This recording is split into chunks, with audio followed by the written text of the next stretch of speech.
Chris Sims recently put out a top 5 quarterback list, and he had Jayden in his top 5. I didn't necessarily agree with the order, but I think when you look through the NFL, I really don't know that there's any debate that he's at least top 6 or 7, and I think you probably put him at 5. But he had Lamar at 1, Allen at 2, Burrow at 3, Mahomes at 4, and then Jayden at 5.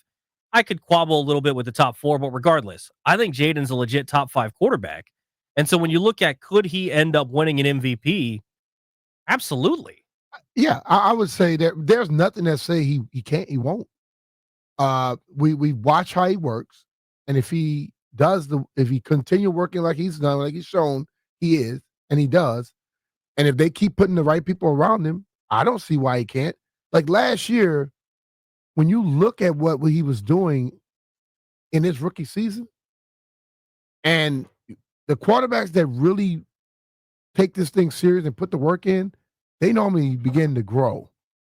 And if he were to continue being able to run like he does, he's a better passer than two of those guys in that damn 100%.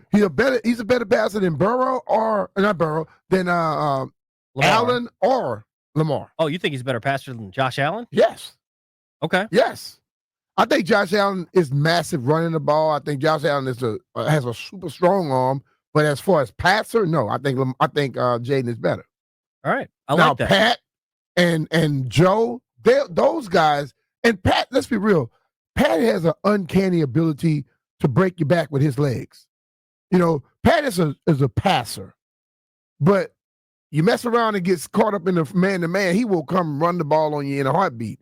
Joe Burrow takes too many hits for me, but Joe might be the best pure passer of all of them. I think he's just the best pure pocket passer. But he takes too many damn hits. I mean, all these guys are different, and I think what's unique about Jayden is you can probably take traits about all 4 of those guys that are ahead of him, and he's got a little bit of all of them, right? Yeah. I mean, you look at Lamar, the comps are obvious, right, with him and Jayden. The speed. Josh Allen, he's got a little bit of that. Maybe not as much like Josh, but he can play pocket passer like Joe Burrow. He's got a little bit of that creativity like Patrick Mahomes and Josh Allen has.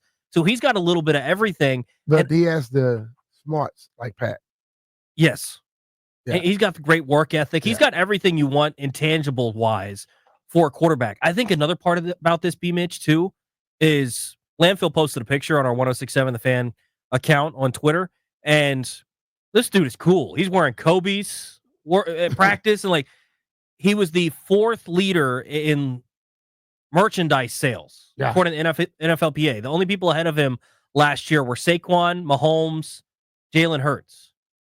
So I think when you get to that point, like at some point, say we get 3, 4, 5 years down the line, if Jayden hasn't won one, but he's still playing at this level, it's going to become a narrative, right? And that plays into it some, where that narrative of, hey, we got to get this guy an MVP award. I mean, regardless of how you feel about how last year went, there was definitely narrative that played into Josh Allen winning over Lamar Jackson. Probably similar to the year before. Like, there's always seemingly narrative that plays into these awards. Yeah, the narrative played into it because if you look at the numbers. Well, and I think I think that Jayden, at some point, because of how popular he is, I think he could get to that point where people are going to say, this guy's got to win an MVP at the level that he plays at. At some point, he's going to have one. Yeah. I mean, but you have to be a quarterback to win the MVP. Let's just say that.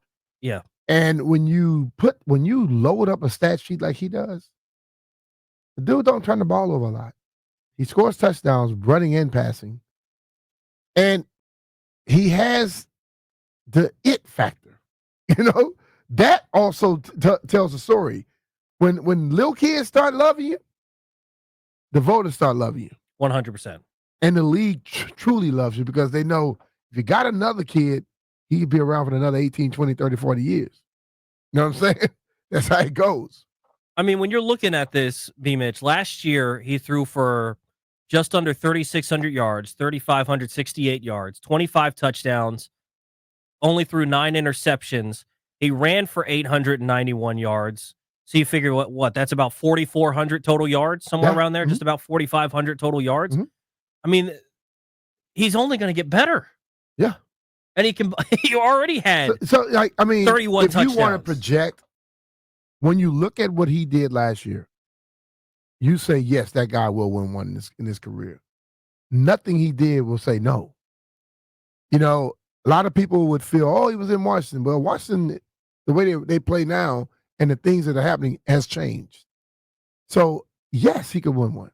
And one thing that I think about this, too, is when you look back at how Robert's rookie year went in 2012, it was special. It was fun to watch. But it was a very unique offense that you felt at some point maybe could get figured out. And it was, right? Like, I mean, you saw Colin Kaepernick take the Niners to the Super Bowl with a similar type of offense, read option, something that was new. But then you saw it kind of get solved defensively. I don't think there's anything to solve with Jayden. He's playing quarterback. I think when you look at Jayden last year, you never asked the question, can he read a defense? Exactly. You never asked the question, can he sit in the pocket and go through his reads? Those questions were constantly asked by Robert. Can he be a pocket passer? He had extreme athleticism, but he always went to his athleticism.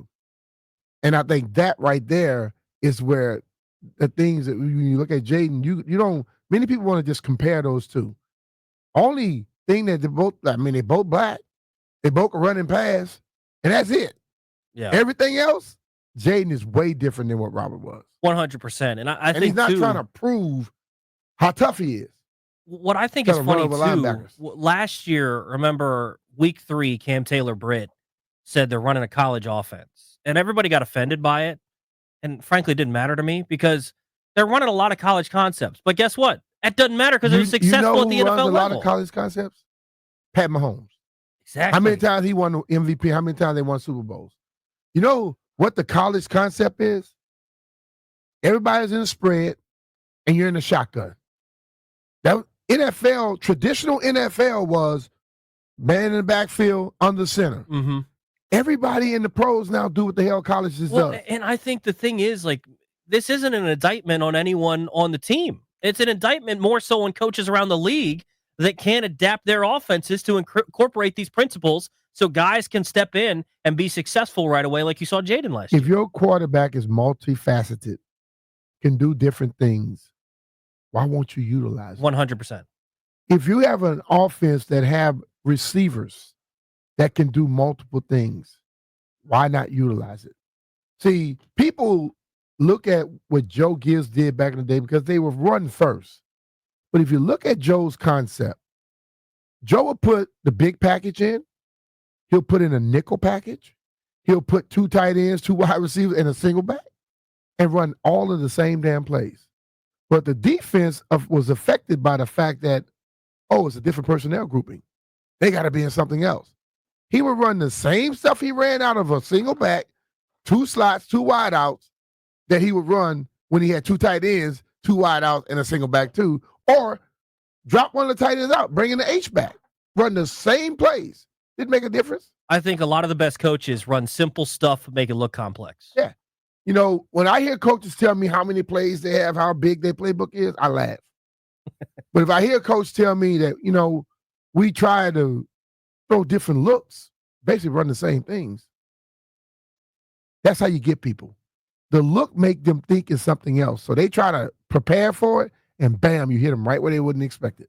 Well, and that's where I think coaching is perfect because like you're talking about, it's simple stuff. So when you have something that's simple, I mean, this as a player, if you understand the concept fully, there's no thinking, so you get to play at 100% speed. Like you are going full speed versus if the other team has to think that split second, you going full speed versus them having to process for that split second. That's the difference between a catch and not. You got them. Listen, man, the people that would say, when the question is asked, will he win one? Do you think he can win one in his career?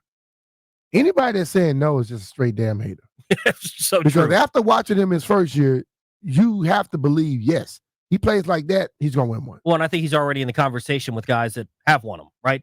I think he's in the conversation. I'm not saying he's better than Mahomes. I'm not saying he's better than Burrow or guys like that, but he's in the conversation. Yeah, it's like he's in that neighborhood. Yeah, exactly right.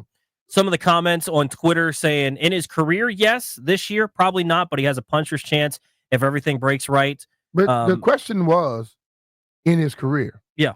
And I think why are we answering to this year? If the question is in his career, to try and go to the other stuff don't make a difference.